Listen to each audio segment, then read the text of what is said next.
Shalom, Israel. First and foremost, I would like to give all praises, honor, and glory to Yahweh, Bahashem, Yahweh Shai, Bahashem, Rekah Kwadash. Double honors to the apostles and elders, a great millstone, who rule well and who taught me this truth. And peace and blessings with all sincerity to the hopeful elect. It's Zakar'Yah coming at you with another lesson, and Lord's willing, it be edifying. So I'm going to dive into this article from the New York Post, which is entitled Only 36% of U.S. Voters Believe American Dream is Still Possible. Half say system stacked against people like me. Just a little more than a third of U.S. voters believe the American dream, which holds that those who work hard can get ahead regardless of background, is still possible, according to a new poll. A Wall Street Journal survey from October found 36% of voters said the American dream still holds true. 45% said it was once true, but not now. And 18% said it never held true. Half of American voters also believe life is worse in the U.S. than it was a half century ago, while 30% disagreed and said it had improved over that time period, the poll shows. Similarly, half of respondents agreed with the statement that America's economic and political system is stacked against people like me, compared with 39% who disagreed with that statement. The sentiment cuts across partisan lines, with both Democrats and Republicans mentioning life being objectively worse and the American dream being past tense, according to voters who spoke with the Journal. We have a nice house in the suburbs, and we have a 2-car garage. Oakley Graham, a 30-year-old stay-at-home father from Greenwood who voted for President Biden, told the outlet, "But I'd be lying if I didn't say that money was tight. No matter how good it looks on the outside, I feel we are all a couple paychecks away from being on the street," he added, blaming in part the decline of a strong labor union. So, as you can see, man, the middle class is struggling, man. You know, they're catching hell right now. And a lot of people are putting on a facade, you know? They're in these nice 2, 3-car garage homes and barely staying afloat. Credit cards maxed out. They're in the debt up up to their eyeballs. Okay? Treading water, trying to make it work. All right? The American dream is dead, man. And for the majority of Americans, man, that aren't middle class, they've been living this way for God knows how long. So they're struggling, but not as much as the middle class. Okay? They have ways to hustle. Jake has always had, found ways to hustle and make a lot out of a little. So this American dream, man, is through. People are realizing that it's an American nightmare, man. It's truly an American nightmare. This place that they put all their faith in is letting them down. All right. So let's jump to another article real quick.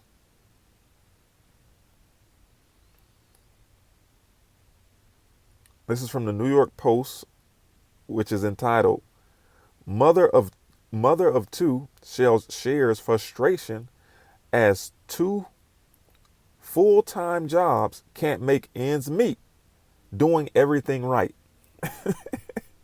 And this is why the American dream is dead, man. Because you used to be able to work two, 2 full-time jobs, all right? And especially if, you know, 2 people have decent paying jobs, 20 to $25 an hour, if you're making more than that, y'all were doing very well. But that isn't even cutting it now. So anyway, in this article, it reads, the sad reality of the cost of living is being seen over and over again, especially in the lead up to the holidays. And it's not from lack of trying. This week, a mother of 2 has broken down in tears as she shares that her family of 4 is living paycheck to paycheck every month. She says that didn't realize being a registered nurse wouldn't be enough to pay the bills, and she'd still need to worry about an empty bank account. Mackenzie Moan took to her TikTok to share her family's financial struggles. She says she's not political, just a mother who doesn't know what else to do or where else to turn. All right, so I have a clip. This mom of 2 kids can't hold back tears while talking about her bills, despite she and her husband making good money. We both have good jobs. I'm a nurse. I'm a registered nurse. I work full time. He works full time. We just got paid this past Friday, right? We paid the mortgage, bought some groceries, put some gas in the car. Guys, it is Tuesday, and we have like $200 or $300 to last us until next Friday. We don't live in a big house. We live in a little ranch, 1,100 square feet, 3 bedrooms, 1 bath, us and our 2 kids. I make good money. He makes good money. We don't live above our means. I don't know what less than paycheck to paycheck is. What is that? Poverty. As a registered nurse. With a husband with a second income. Somebody has to do something to change this. I don't know what to do. And I'm so stressed out. This isn't how it's supposed to be. Now what? Now what?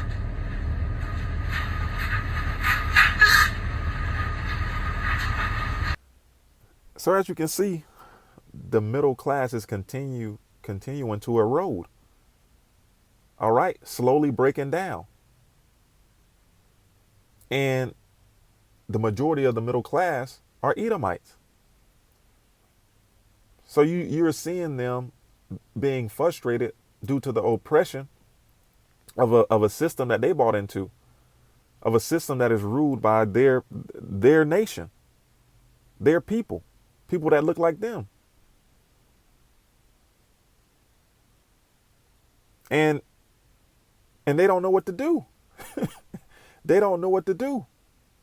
So let me get a precept.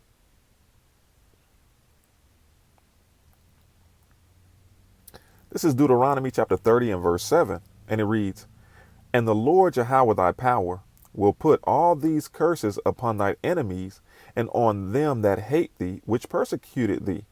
Okay? This is what the Lord is doing. The conditions that the Israelites, you so-called Negroes, Latinos, and Native Americans have had to live with for so long, being in poverty, struggling, living paycheck to paycheck,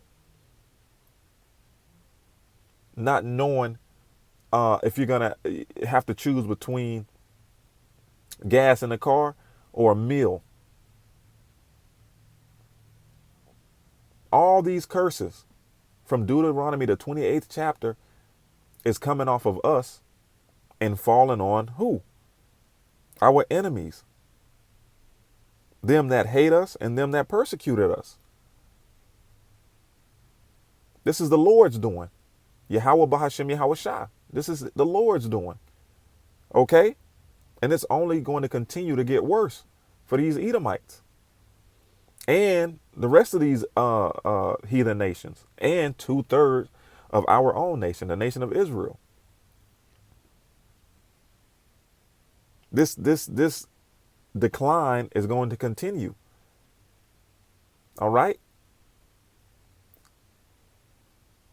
we're already in a recession, because I think the definition of a recession is two negative quarters of GDP, if I'm not mistaken.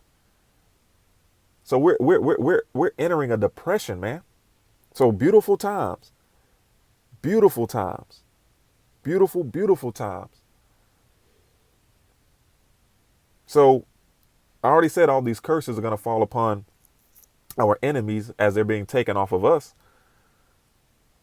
This is Haggai 1:6. All right. Circumstances that the Israelites had to deal with due to these curses. Haggai 1:6. Ye have sown much and bring in little. Ye eat, but ye have not enough. Ye drink, but ye are not filled with drink. Ye clothe you, but there is none warm. And he that earneth wages to put into a bag with holes. And that's exactly what's happening to these middle class Edomites, man. You know, what did she say? After paying for rent or mortgage, food, gas in the vehicles, they had $200 to their names, $200 or $300.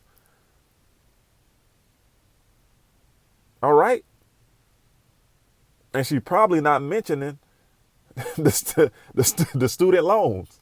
All right, because you know Uncle Sam gonna get his. This is all a big Ponzi scheme, man. You're always paying taxes. You're always paying something.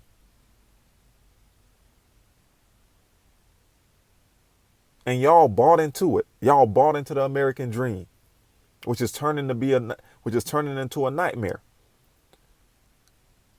It's like one of those Freddy Krueger movies. Freddy sets you up with the nice scenery in the dream. You at the beach, you relaxing. Everything looks all beautiful. And then all of a sudden, one thing starts to go wrong. You know, the water starts turning red. The wind starts blowing. The sun goes down. It gets dark. And now Freddy pops up on you. You realize that you're in a nightmare and it's too late. Well, it's too late for you people, man. It's too late. It is too late. All right. America, Babylon the Great is through. We're witnessing the fall of an empire. All right. Beautiful times. So from there, let's go to Jeremiah chapter 51, and we're going to start at verse 7. All right. Because there is no healing America, Babylon the Great. Okay. And it reads, Babylon hath been a golden cup in the Lord Yahweh's hand, that made all the earth drunken. The nations have drunken of her wine, therefore the nations are mad, right? Her ideologies, her philosophies, her American dream. You know, not only did these Babylonians fall for it, but the other nations fell for it too. You know, they were like, man, if we follow the ways of America, you know, our country can be held in high prestige as America. You know, they modeled their empires after it. But, you know, everybody bought into it. They were drunken off of this place, man. And look at where it got them. So it says, the nations have drunken of her wine, therefore the nations are mad. Yeah, the nations are mad, especially these Babylonians. And you're going to continue to see more TikTok videos and more videos of people breaking down as the society starts to collapse. It says, Babylon is suddenly fallen and destroyed. Howl for her. Take balm for her pain. If so, she may be healed. Right. Take medicine for her pain, man. Take ointment to heal her. Yeah. Give her a shot of stimulus, another shot of stimuluses to get the economy going. All right. Give her another shot of new political policies. Okay. To fix the wrongs, to make them right. All right? Give her a shot of low gas prices. Give her a shot of something that is going to heal her. But what does it say? It says, if so, she may be healed. Continuing on. 51:9. We would have healed Babylon, but she is not healed. You see, if they could heal America and fix America and make America great again, they would. But the Lord is not permitting it. Oh man, we would have healed Babylon, but she is not healed. Forsake her and let us go, everyone into his own country. Right, because these Moabites, which is China, all these nations, man, these Ishmaelites, all these nations that are over here that have small businesses that were making money over here and then sending it back home to their country, they finna flee as America keeps collapsing, man. They're gonna flee. They're gonna go into their own lands. They're like, we good.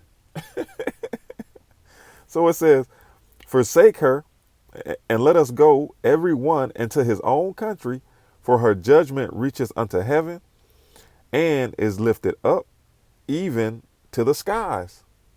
All right.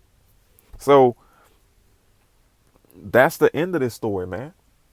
And ultimately, this is going into the destruction of when Babylon is destroyed, also in the midst of the Third World War in an hour, but also everything that's leading up to that, the collapse of the economy and all the things that are leading up to Jacob's trouble, and then ultimately leading up to America being destroyed.